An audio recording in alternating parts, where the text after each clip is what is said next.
Turn up the radio and sing along. It's time for another great song. This is the Great Song Podcast. Season's greetings and welcome once again to the Great Song Podcast. I'm Rob Alley. I am JP Mosier. And we're here breaking down the greatest songs in modern music history. We're going to tell you what makes them great, why we think they're awesome, and why you should too. JP, how you doing today, man? I'm doing fantastic. Just celebrating my birthday. Got the greatest birthday gift one could imagine. Wow. It's an autographed baseball from Bruce Hornsby. What? Yes, given to me by my best friend, Rob Alley. Oh, that was me. That I did was that. you. What a gift. I Man. literally jumped up and down like an 8-year-old girl and was so excited, was high-fiving everybody I could see, running laps, threw the baseball up in the air. No, it's an amazing gift. Thank you, Rob, for this fantastic birthday present. Hey, you're welcome, and happy birthday. Hey, thanks, From man. Bruce Hornsby. That's right. Man, I'm so excited about today. You guys don't know what you're about to experience. This is good stuff coming your way. We just got off the phone with the artist and writer of today's song for our first ever extended interview of this kind. And we are so excited today to bring you one of the greatest songs of the 80s, one of the just feel spot songs, instant feels whenever this song comes on of all time. For me, just instant warmth all over. I feel like I'm being hugged because I'm sad instantly when I hear this song. I'm talking about At This Moment by Billy Vera and the Beaters. William Patrick McCord, bringing it down. Bringing it down, bringing the sorrow, bringing the emotion, bringing the heartbreak. Let's take a listen. This is At This Moment.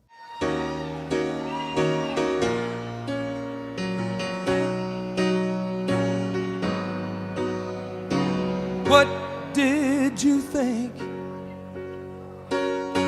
I would do at this moment when you're standing before me with tears in your eyes, trying to tell me that you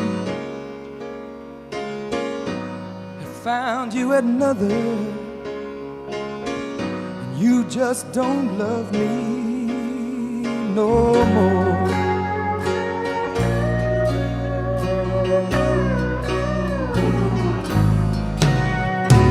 What did you think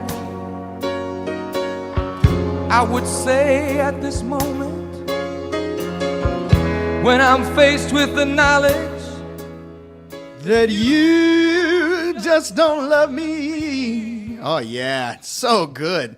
Man, I'm so excited to get to the interview portion. We're going to truncate our usual shenanigans here. We got 47 minutes and 8 seconds of goodness with Billy Vera. You don't right. need to hear us ramble. I mean, he really sat down, like basically brought us into his living room and said, "Hey guys, just chill. Let me tell you everything you ever wanted to know about this song and the band. Billy's going to cover Meet the Band. Yeah, he's he got ran it all with it. Man. We started it, and he just took it and ran with it. Yeah, we actually started with a Skype call, and he was so cool. He's like, I think I'm getting a little feedback or hearing myself. He's like, let's just call each other. So Yeah. we called and just talked, and it was so cool. On the home line. On the home line. On the home The line. old landline. That's right.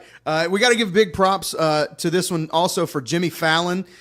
Jimmy Fallon recently covered this song just a couple weeks ago as we record it here, and covered this song with The Roots and just nailed it. Just absolutely killed it. And so he and Billy were doing some interaction on Twitter, and I kind of jumped in there and said, hey Billy, would you come on the podcast? And he, immediately was like, yeah, let's do it. Let's get together.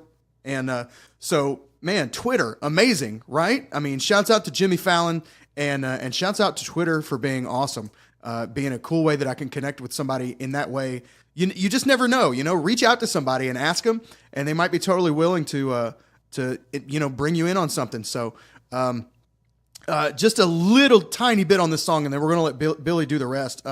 First recorded by Billy Vera and the Beaters in 1981 during a string of performances at the Roxy in West Hollywood, and featured on their self-titled live album, Billy and the Beaters, released that year on the American subsidiary of Japan's Alpha Records. And we'll let Billy kind of tell what happened. The song has a fascinating journey because it did not become a hit in 1981. It became a hit years later.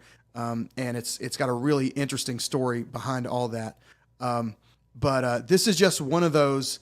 I didn't realize, but the Beaters were a heck of a band.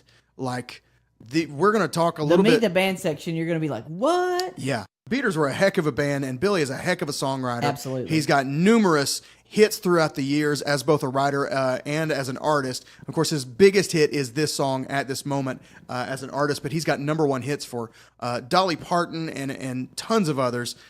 He had a hit in 1967 called Storybook Children with a girl named Judy Clay. And that was the first so we've read or heard. Right, according to our Wikipedia. research has showed that that's the first interracial duo to record for a major label on Atlantic. That's cool. Just a cool story. Yeah, and they couldn't even be seen on TV together. Wow. Because it was believingly they were more than singing partners, and it was just really, wow, really a touchy subject there. So, I mean, a pioneer in the music. I was going to say he's been around a long time. Done a lot of things. And he's done everything. He's written, recorded, produced. He's been in the acting game for a long time now, and you'll hear some more about that in the in his interview. He has done it all and has included all of that in his memoir, which we'll talk about at the end of the interview. But I want to go ahead and let you know you can pick up Billy's memoir called Billy Vera, Harlem to Hollywood. It's on Amazon. It's it's at your local bookstore. So go check that out if you're a fan, and you can get even more detail. But we are super pleased to present you with what's about to happen here. Yeah, and we took notes and did a lot of research, but I think we'll just let him. I mean, I've got a page of stuff, but I don't think I can do it near as justice as Billy will. He can take you down this road and just let you guys sit back and enjoy hearing us talk to him and hearing him do actually the majority of the talking, us just kind of kickstarting it and letting him run with it. So. Absolutely. So we hope you guys enjoy this. Let us know what you think about this episode, what you think about the interview, and who you might like to hear. Who can we reach out to next? You never know. So who can Jimmy Fallon help us get on the show next? So without further ado, let's get right into it. This is our interview with Billy Vera. Hey. There we are. First, I wanted to ask, who are your influences as a writer, as an artist, and as an actor? Well, let's see. Writer, of course, I listened. My mom was a singer on the Perry Como show in the 50s, so she brought home all the great Sinatra and Nancy Wilson albums. So I got to hear all the great, classic American songwriters like Johnny Mercer and Gershwin and Cole Porter. So I got, that was a big influence in learning about song structure and intelligent lyrics. Even though as much as I loved rock and roll, the lyrics were kind of dumb when I was a kid in the 50s when I was a kid. Yeah, they were a little soft I at love that time. you, yes I do, underneath the moon in June and all that stupid stuff. So, I hear a lot of that. But also, as a kid, Chuck Berry, of course, was a great songwriter. And so I was influenced by him and his rock and roll writing. And then when I started writing then a little later, Burt Bacharach. Oh, yeah. I was really fascinated by, the chances he took, and the unusual chord changes and melodic changes that he wrote. And so that was a huge leap forward in rock and roll rhythm and blues music, in songwriting, Sure. So he was a huge influence on me. In fact, the first song I ever took to a publisher was very influenced by Bacharach. It was called Mean Old World. And at that time, Bacharach was fairly new on the charts, and Dionne Warwick was a brand new singer who was, she recorded most of the songs that he and Hal David wrote. So that I wrote a song that I thought that maybe this new girl Dionne Warwick might sing. Yeah. And this publisher took it, and it was the first song I ever took to a publisher, and he took it, gave me $35 advance. Wow. And he called me up a couple of weeks later. He said, I got a record on you, on one of your songs that you gave me. That's awesome. And I said, oh, did you get me that girl, Dionne Warwick? He said, no, she's tied up to Burt Bacharach, but I got you Ricky Nelson. Ah.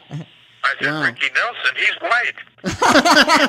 And not a girl. Yeah, and so he said, you schmuck. He said, Ricky's going to sing the song 5 weeks on the Ozzie and Harriet show. Wow. 5 weeks in a row, you'll make a bundle of money. And so the song became a hit record. And so I thought, I had a little beginner's luck there. Yeah, no kidding. And then so at that time, the music business was a cottage industry, and so if you had a hit, everybody on Broadway knew who you were, or at least knew your name. You had a record on the charts, Right. and so it was easier then for me to walk into publishers and peddle my songs. That's So, fantastic.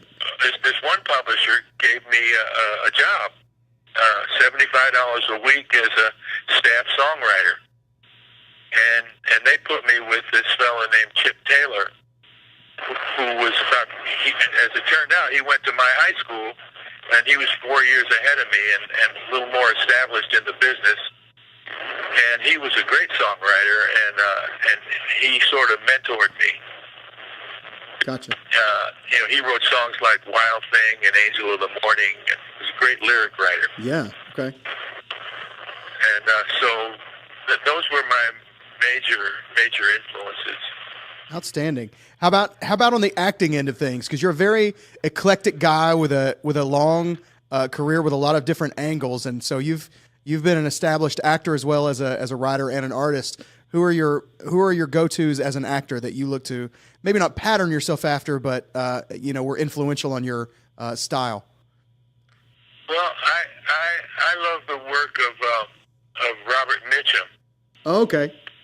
He was very what I call a minimalist actor.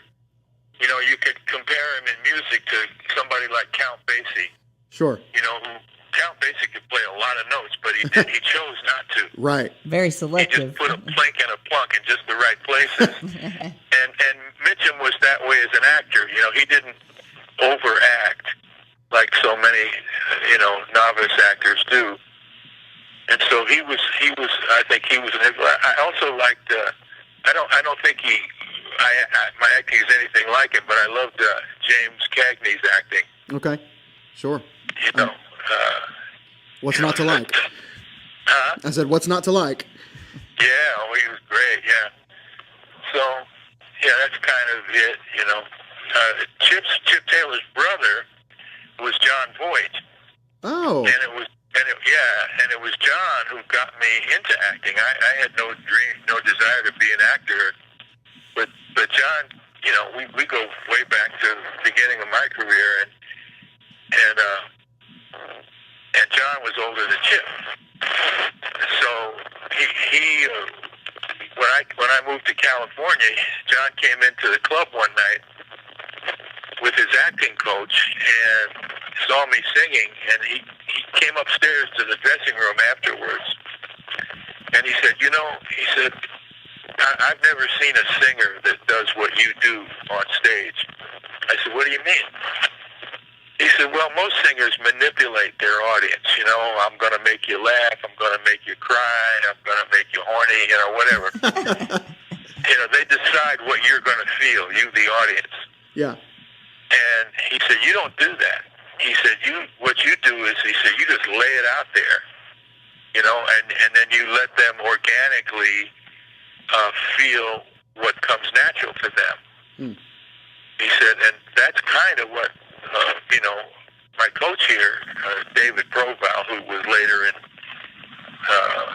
The Sopranos, he said, that's what what we work on in his class. He said, you ought to come. I said, oh, John, I don't want to be an actor, man.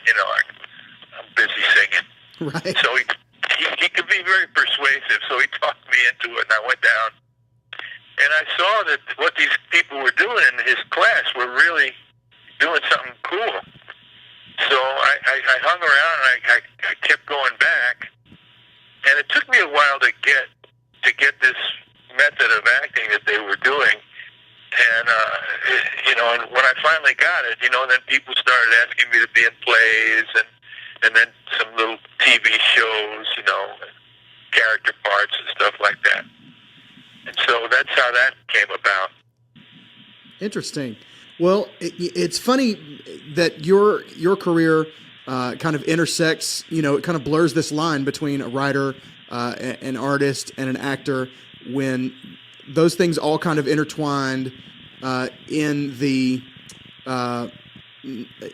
release of At This Moment. Maybe not the initial release, but as far as when the song really kind of caught on and became popular, all those things were involved as well. And the song has a really fascinating kind of life story. And we'll touch on it a little bit ourselves in the podcast, but could you just kind of share from your perspective what that journey was like for this song from its initial release until in the mid 80s when it kind of took off? Sure. Well, the birth of the song came about way back in 1977 when I met this really beautiful young girl, little college girl, 20 years old, gorgeous, and we hit it off and we started dating, and she told me about breaking up with her previous boyfriend and how it crushed him, and he went off the deep end and sadness and emotion, and so I started writing the song from what I perceived as his point of view. Uh-huh. But I couldn't finish it. Usually I'd finish a song in at most 3 hours. Wow. But I just could not finish it. So I stuck it in my mother's piano bench because I had been writing the song on her piano. And then a year later when she dumped me, then you could sympathize a little more? You're like, I've got just what it takes. I pulled the song takes. out to the bench, and then I wrote that last verse. Wow. I'd subtract 20 years from my life and all that. Yeah. And because I really felt, maybe for the first time in my life, what that felt like to get crushed that badly. So from there, I didn't really think the song was commercial. I didn't think it was the kind of thing that would sell because it didn't have a good title, and I knew it was a good song, but I didn't think it was the kind that the stupid public would buy. But people seemed to like it, and on the strength of that song, around the same time, I hadn't had a hit record in about 9 years. And Dolly Parton recorded a song of mine called I Really Got the Feeling. And it went to number 1 on the country charts. Mm-hmm. So I was back in showbiz, right. and all that. And I guess as a result of that, and also the guy heard At This Moment, and I was offered a job writing songs for Warner Brothers, but I had to move to L.A. Uh-huh. So I figured, 9 years without a hit, I guess I've worn out my welcome in New York. Right. So I packed everything I owned in my car and I drove out here, and I started writing songs for Warner Brothers. And around the same time, I ran into my old bass player from New York, who had moved out here 3 years earlier. And, he says, what do you do on the weekends when you're not writing? I said, oh, nothing. I don't really know anybody out here, He said, why don't you come down and, he said, I play music with some guys down by the beach. And so I went down there, and they were really good musicians. And, we decided to start a band just to meet girls, basically. Sure. Why does anybody start a band? I mean, yeah, anybody that tells you different is a liar. So we did that, and then the band kind of caught on because it was a really different band. A lot of bands at that time were copying the Knack, the My Sharona, and those guys. 2 guitars, a bass, and a drums. Yeah. And I had four saxophones and Right. a pedal steel guitar. You know, Yeah, kind the of a whole throwback. different- there was nothing like that going on. Yeah. And so we caught on, and then finally we went away from the beaches and we came into town, into Hollywood, and we started playing Monday midnights at the world famous Troubadour. And that's where, you know, all the hip people Right. discovered us. Sure. And we became the hottest band in town. I mean, we were selling out lines around the block every Monday night at midnight, the worst night of the week. And so I would do At This Moment in the Act, and it took us about a year playing there, and all these guys from record companies kept coming around, and they would be clapping and snapping their fingers, stomping their feet, loving the band. But they didn't sign us because they said, you guys are great, the best band in town, but you're not commercial. Mm. So finally, after all those copycat bands flopped, Right. then they decided to start looking for something different, and boy, we were different.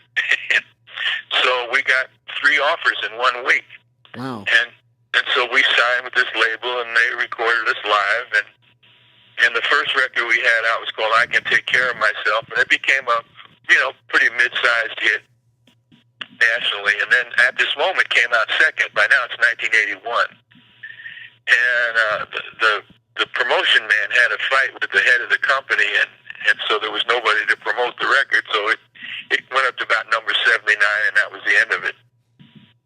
So then the company goes out of business, and, you know, none of the record companies were interested in us, and so, you know, acting became my main source of income at that point. And then I get a phone call one day, about 4 or 5 years later, and this guy said, you know, my name's Michael Whitehorn, and I write and produce a show called Family Ties, which I knew because it was the number 2 show in the country Right. after Cosby. And so he said, we heard you at the club the other night doing this song we think would be right for an episode that we have coming up. And so, you know, we did it for them, and I got a bag full of mail. And I had songs on TV shows before, but never got any mail. Yeah. You know, you just make a few $100 and that's great, and that's Right. it. Goodbye. And I said, wow, if people are writing letters, you know, and calling the radio, the TV stations, this song must really have something. Sure. And so I called, you know, whatever few contacts I had left at record companies to see if somebody would let me re-record it. And nobody was interested at all. And so one day I'm having lunch with a friend who ran a little company called Rhino Records. They were not in the contemporary record business, but they put out oldies but goodies. Right. And they were the greatest label for that. And they still do that to this day. Like if you want a Well, re-release they sold out to Warner Brothers. Okay. So he doesn't own the company anymore. Gotcha. But so I said to him, I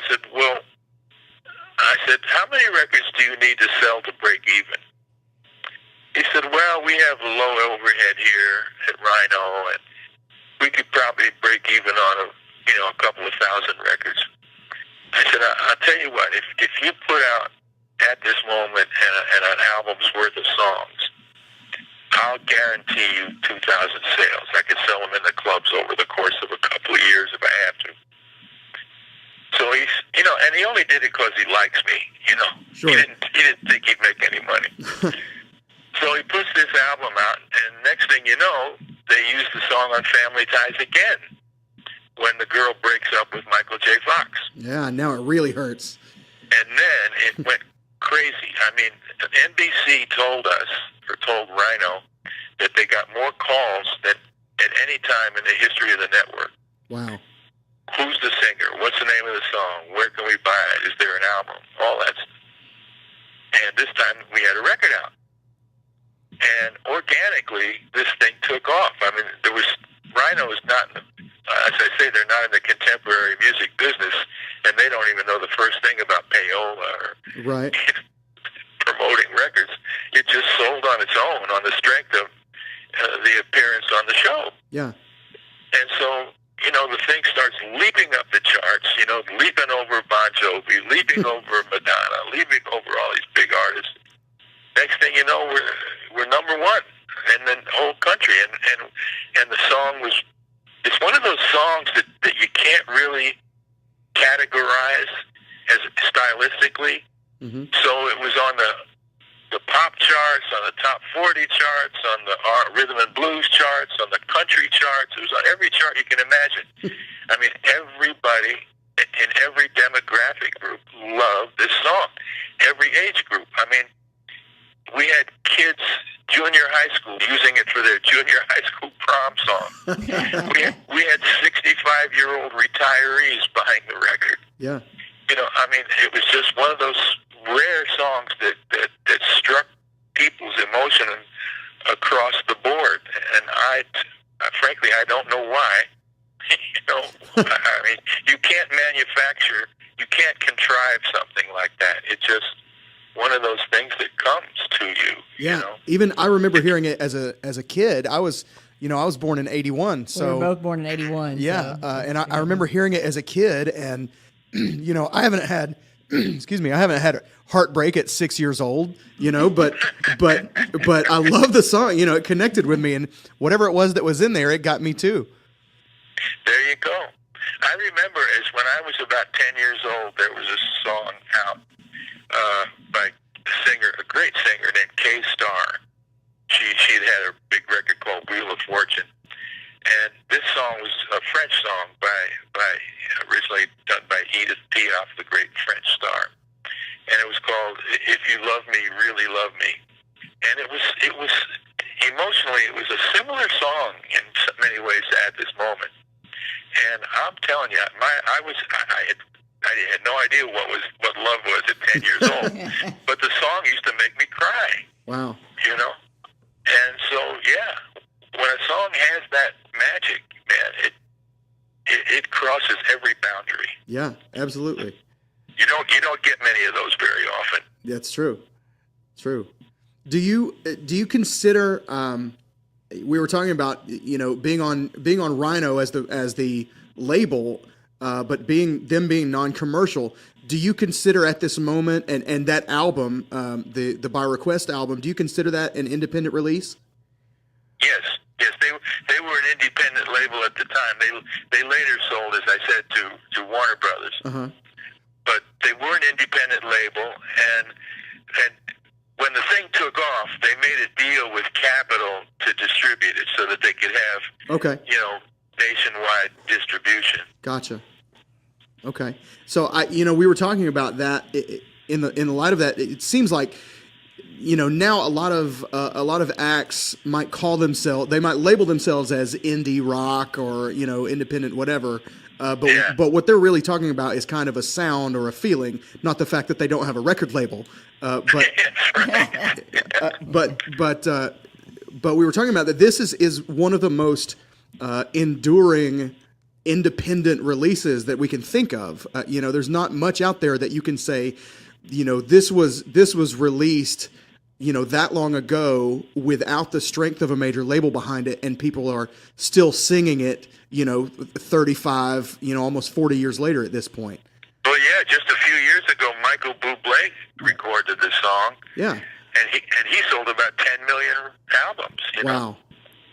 I mean, that's just really amazing, but it speaks to the strength of the song itself, that without like you said, without, you know, any help from payola or a major marketing campaign, anything like that, the song just grabbed people and has kept them, you know, for all this time. And, you know, 2 weeks ago, Jimmy Fallon sang it on The Tonight Show. Yeah, and that's actually what sang the hell out of it, he by the way. really He nailed did. it. I mean, I thought, you know, I always see things like that and I go, oh, this could be okay or this could be really bad, but I never expect it to be spot on. But he really did, and the Roots. Because many people have tried to sing that song, and most people fail. Because what they do is they over emotionalize it. You know, they try to get real melodramatic, and it makes it sound fraudulent, Yeah. fake. And Jimmy didn't do it. He sang a real honest, I don't want to say copy of my version, but it was a copy of my version. Right, yeah. But he did it perfectly. Yeah. It was wonderful. And I tweeted him and told him so. And that's how I got the idea to connect with you. I connected with you over Twitter for originally about an interview because I had seen his clip and loved it so much, and then I saw you guys interacting on Twitter, and I thought, man, I'm going to reach out and just see if I can get in touch with Billy. So now I'm telling my friends I'm interviewing Billy Vera, and they're like, "Oh, cool! How'd you do that?" And I said, "Oh, through Jimmy Fallon, of course." Well, I was so happy that he did it because he's been threatening to have me on the show for the last 2 or 3 years. Yeah. Nice. And I just happened to be watching Family Guy at the time and saw Brian the dog try to do it. And I was like, wait a minute. Sure, Rob, it's a sign. Yeah, the song that will not die. Man. The funny thing I want to mention is that one of the things that Chip Taylor taught me way back in the day was he said, remember, don't try to write trendy songs for today. Right. He said, try to write songs that you could picture people singing 20 years from now. Yeah. And he said, because that's where your real money is. Absolutely. And it was great advice, because here I am, 50 years later almost. Well, not 50, but 40 years later, and that song is still earning income. Yeah. I was going to ask you, is of your catalog of songs that you have written and pitched and people have cut or you've sung yourself, is this the one from your catalog that you thought people would still be singing almost 40 years later? Or is there another song that you have still in your back pocket somewhere that you thought, man, I can't believe this one never took off like that? Yeah, I try not to judge my songs commercially. Sure. The one I wrote that Dolly cut, I was trying to write a commercial song. Uh-huh. Not for Dolly, but for my friend, who was a great songwriter. He wrote Tie a Yellow Ribbon, a lot of big songs, Larry Brown. He was going to produce Nancy Sinatra. And he said, and he said, it was the last minute, he said, I need a song for Nancy. You got anything? I said, no, but I'll he said, let's write something. And he said, well, I can't write it with you now. I got to go pick up my wife at the hairdresser. he said, but start it and we'll finish it when I get back. Well, I knocked it out in 20 minutes. Wow. And I purposely was trying to write a real catchy melody that anybody could sing. And of course, he came home and he loved the song, and Nancy hated it. So I made a demo with this other girl, and I took it around, and eventually I got Dolly on it, and Dolly did a great job on the song, and of course, as she always does. But so that usually I don't do that. I don't try to write with sales in mind. I just try to write something that's good. Right. It has artistic merit, or I try to write songs that sound different, that have something that makes the listener snap their head and turn around. What was that? Yeah. What did he do there? Yep. And for me on this song, that thing, like, it's a great song all around, and the lyric is good, and it's very honest and kind of raw. The thing for me on this, and I usually in the course of our podcast talk a little bit about the music theory behind a song, and I'm kind of a theory nerd.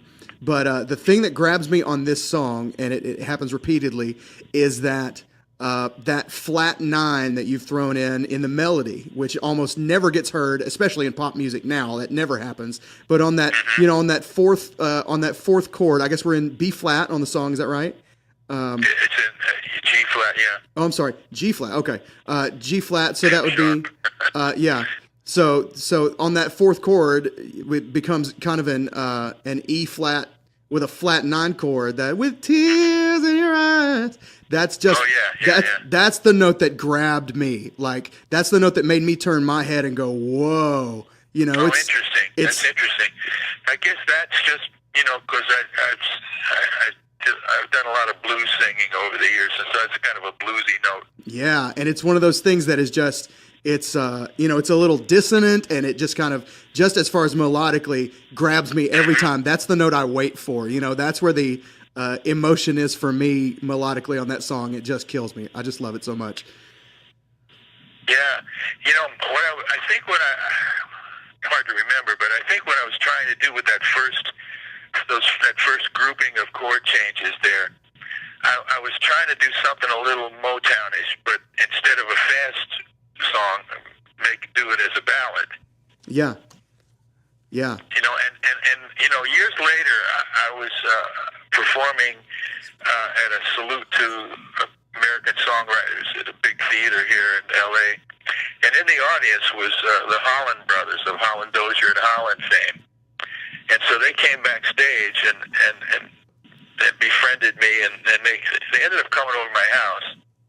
And they said, and one of them said, "Hey, play your song," So I played it, and he said, "Oh man, that's the way we write, on the black keys on the piano." Uh-huh. Because if you're an F sharp or G, yeah, you're playing on black keys mostly. Right. Yeah. So that was that makes you go, because that's an unorthodox key. Sure. It makes you go to places that you wouldn't go if you were just writing in a simple key like C or G or F. Interesting. It almost forces you to your hands to go someplace different. Yeah. That's interesting. That is very interesting. Hey, Billy, something that this is JP, something that I try to focus on in our podcast is the Meet the Band section, like who played on the album and the tracks. Do you remember the exact musicians that played on that track? I've done a little research on my own, but would you want to expound on that, or do you want me to kind of tell you what I've found and you can tell me if it's accurate? What do you prefer on that? Well, those were the guys in the band, the Beaters. Right. Can you tell us a little bit about the Beaters? Introduce the Beaters to the listener a little bit. Yeah, tell us a little bit about the Beaters. Yeah, they were. Let's see. The rhythm section was, of course, I said Chuck Fiorio on bass. He had played bass with me before back in New York, and then he introduced me to most of these guys. And the drummer was a fellow named Bo Siegel. And on guitar, and that was George Marinelli, who later played with Bonnie Raitt. And on piano was a fellow named Jim Anger. And he's sort of fallen off the map. I don't know. He was really good piano player, but I don't know whatever happened to him. And then the Jeff Baxter was on pedal steel. Wow. Yeah, Skunk Baxter, yeah. Yeah. And then the horns were Jerry Peterson, who took the alto sax solo, that great emotional solo that's in that record. And then the others were Lon Price and Ron Viola and Brian Cumming. And that was the band at that time. Yeah, that's awesome. I was thinking it was funny. Jerry Peterson that played on there, he also played on Kim Carnes' Mistaken Identity album, which had Betty Davis eyes. Yes, he did. And he toured with her. Yeah, and that was the #1 song for 6 weeks in '81. So he was competing with you. It's partly his. That's great. Yeah, and of course Chucky had played with Phoebe Snow before he came to L.A. Okay. Yeah, Juice Newton. Bo had played with a bunch of people. I can't remember who right now. I think Tanya Tucker and Al Stewart's who I had on that. Yeah, Tanya. I think Jerry Peterson played with Tanya. Let's see. Ron Price had played with a bunch of people. He played with Elvis, Tom Jones. He had played with Professor Longhair. He played on the LaBelle album that Lady Marmalade came from. He's on that. Wow. So, yeah, these guys had been around the block. Yeah, quite a distinguished group, to say the least. Yeah, Yeah. me and Lon is still with me. Really? That's awesome. 39 years later, Wow. Well, me and Rob are both big Bruce Hornsby fans, and so we were very familiar with George Marinelli, and we talk a lot about him on our Bruce Hornsby podcast and other things. Yeah, so. I popped big when I realized I did not know until we were researching here that George was part of the Beaters. I thought that's great. Yeah, he was an original beater, and he's a very funny guy, very comical guy. That's great. And of course, Bonnie cut a song of mine called "Papa Come Quick" on her biggest album. Yeah. I don't know if George was on that record. I know I think he joined the band shortly after that, if I'm not mistaken. Yeah, he's touring with her now. I saw her last year, and he's still playing with her. So he was. Yeah, I know. It's a pretty long gig. Right. Yeah. No kidding. That's not one you get very often. Yeah. Now the way that song almost didn't get recorded. That Chip and I wrote that with my later guitar player Ricky Hirsch, who was in a band called Wet Willie before he was a beater. Okay. And so after Bonnie had "Nick of Time," that was really her first. She had made 15 albums on Warner Brothers and never really made any money. Yeah. And as recording artist, and so she switched to Capitol, and she had "Nick of Time," and she won all those Grammys. And Wow. she called me up one day, and she said, "Man, they want me to do another album, and I don't really write a lot of songs, and you got any songs for me?" So I liked the way she sang ballads, and so I put together a tape with like 2 or 3 ballads I had, and my friend that I produced Lou Rawls with, his wife overheard the conversation that he and I were having, and she said, "Well, put that little Cajun song on there." I said, "I don't know, man." I said, "It's from a male point of view. The song's written, and it's about a redneck family, and I don't know that Bonnie can relate to people like that. Her audience is pretty liberal, And so she said, "Well, no, put it on the tape." Well, as it turned out, there was a slot open for an up-tempo song. Yeah. Because she already had that great ballad, "I Can't Make You Love Me," which, for my money, is one of the greatest female vocals of all time. Absolutely. We're covering that song in the near future. We're doing that one next. So, Great. Well, not well, very next, here's a little tip for you on that song. Oh, absolutely. Please, We'll take it. yes, we'll take anything you got. Listen to Aretha's song "Ain't No Way," Okay. Okay. and you'll see that story-wise, it's the same song. Oh, wow. Aretha goes, "Ain't no way for me to love you if you won't let me." Huh. Wow. And that's the same idea as the song that Bonnie sings. Well, So anyway, so I brought Bonnie loved the song "Papa Come Quick," Uh-huh. and she said, "Man, I want to record it," and she said, "There's this one word in there that I think my audience will get offended by, because there's a line in there.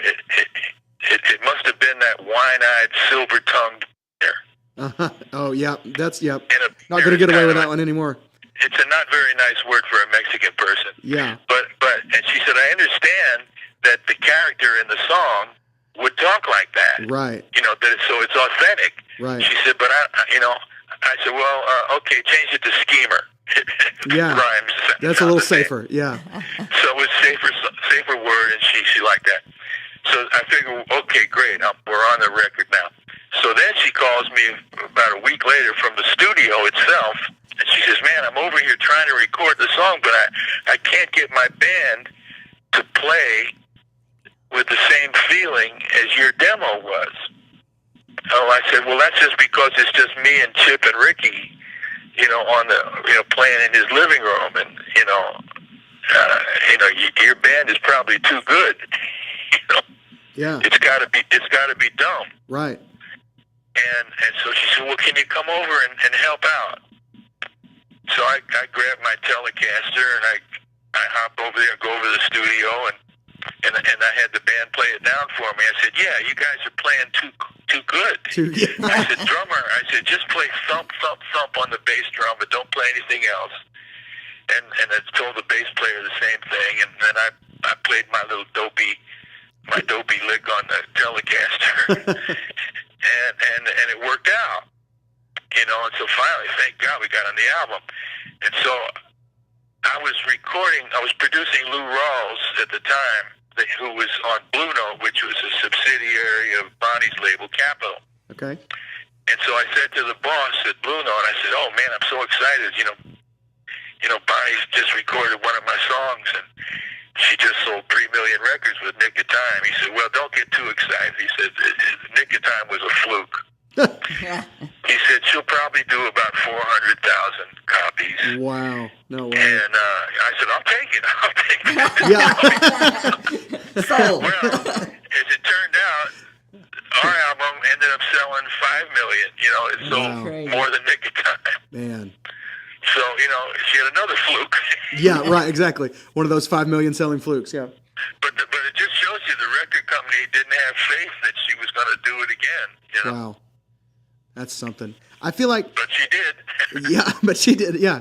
Another one of those, got it on the 16th album, Overnight Success Stories, she became. Yeah, right. Exactly. You've had, well, we won't keep you much longer. You've been so generous with your Thank time, you and so we're much for your super time. grateful. I just want to ask you just a couple more things. I just want to get your perspective here because you've had such an interesting career. I feel like you probably have a unique perspective on the quote unquote business.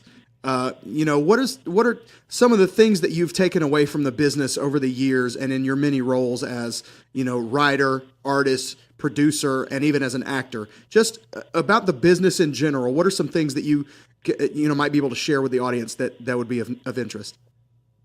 Well, the business has radically changed over the years. Yeah. I mean, it's not the same business, and what the things that you have to do today I wouldn't even know where to begin today. It's that different. Yeah, it's almost a it's almost to the point in certain areas where record labels kind of are can be out of the loop if an artist, if a YouTuber cuts the right song and they self-distribute it, put it out on iTunes, it can catch on and become a hit, and no record label has ever even been involved. And what I'm being told is that a more surefire way to make money today is getting your music to music supervisors, the people that pick the songs for TV shows and TV commercials and movies. That makes sense. It worked for you. It helped you. It certainly helped you get a shot in the arm there on the Family Ties gig, that's for sure. Yeah, I mean, apparently radio means less and less than it ever did. Yeah. Today, that's what they're saying. But some of the people say, "Well, you got any advice?" Yeah, I said, "Get a real job, kid." But it all goes back to what my mother told me. She said, show business is peaks and valleys. 1 year you'll make a bundle, and the next year you'll make nothing. And so always live below your means. Yeah. Because a lot of people they make they get that first hit, man, and they're buying a house for their mother, and buying a big car, and the whole bit. And the next thing you know, they're broke, and the reclaim company has taken away that car. Right. And it happens over and over again to performers. Yeah. And so that was the best advice I ever got. And that's good advice. Thanks, Mom. That'll last all generations. Like that advice will carry. It carried your mother, carry you. It'll carry Rob's kids, our kids, and on to into the future. Yeah. I have one question that I ask everyone. So I'm just going to throw it out and tell me your thoughts on this. You're on tour. You go into a gas station. What is your candy bar or junk food of choice? What do you pick? What do you get? Well, I'm a Pepsi man. Okay. I love Pepsi not diet. In fact, now it's as if my dream came true. They've started to make Pepsi with real sugar Pepsi again. with real sugar, yeah. And that's the deal, man. I mean, I do 3 of those a day. That's awesome. Yeah. Outstanding. Well, I know you've got a memoir, and I want to make sure you get a chance here to tell the people a little bit about it. You've been so gracious to share just a little sliver of your story with us today. But tell the people a little bit about your memoir and where they might be able to find it. Well, it's called Harlem to Hollywood, and the reason for that title is because I first became known playing the world-famous Apollo Theater in Harlem, and then I moved to Hollywood. So that's the title of it, Harlem to Hollywood, and it's available, if not at your local records radio bookstore, it's on Amazon. Okay. So, and I'm proud to say, I happened to notice the other day, I went to the page, the Amazon page that my book is on, and I happened to notice, where they have the customer reviews below. Uh-huh. It's the only book I've ever seen where every single review is 5 stars. Oh, wow. Yeah, so I must be better than I thought I was. Yeah. That's awesome. Batting 1,000. Yeah, man. So yeah, go get my book, man.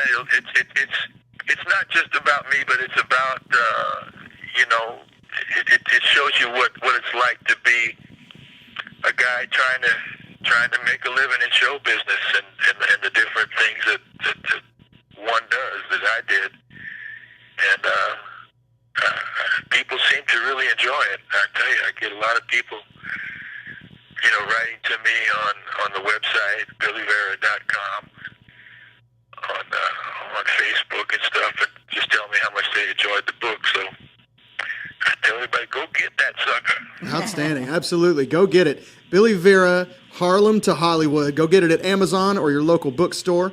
And Billy, you've been so gracious with your time. We can't say thank you enough for coming on this podcast with a couple of nobodies to just hang out for a few minutes and enrich us with some of the details on the life of this song at this moment and your career.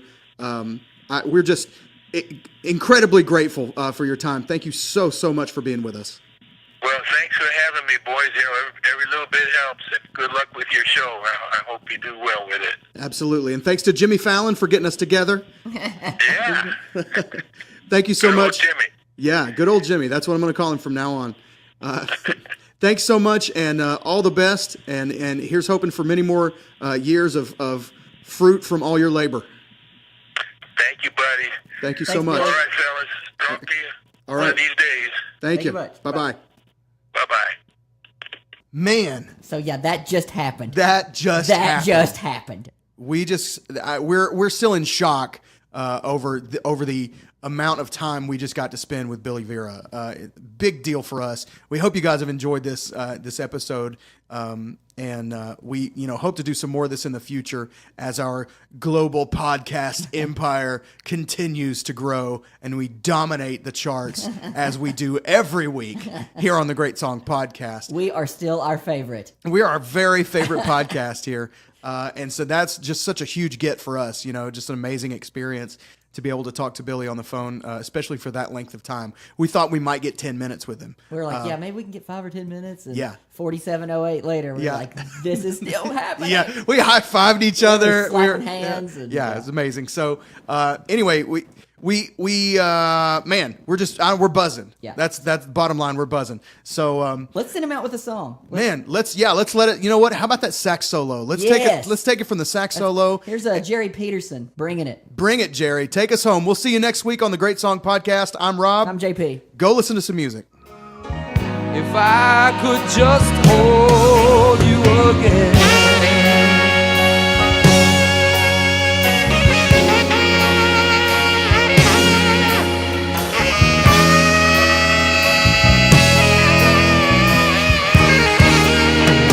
I'd fall down on my knees, kiss the ground that you walk on, baby. If I could just hold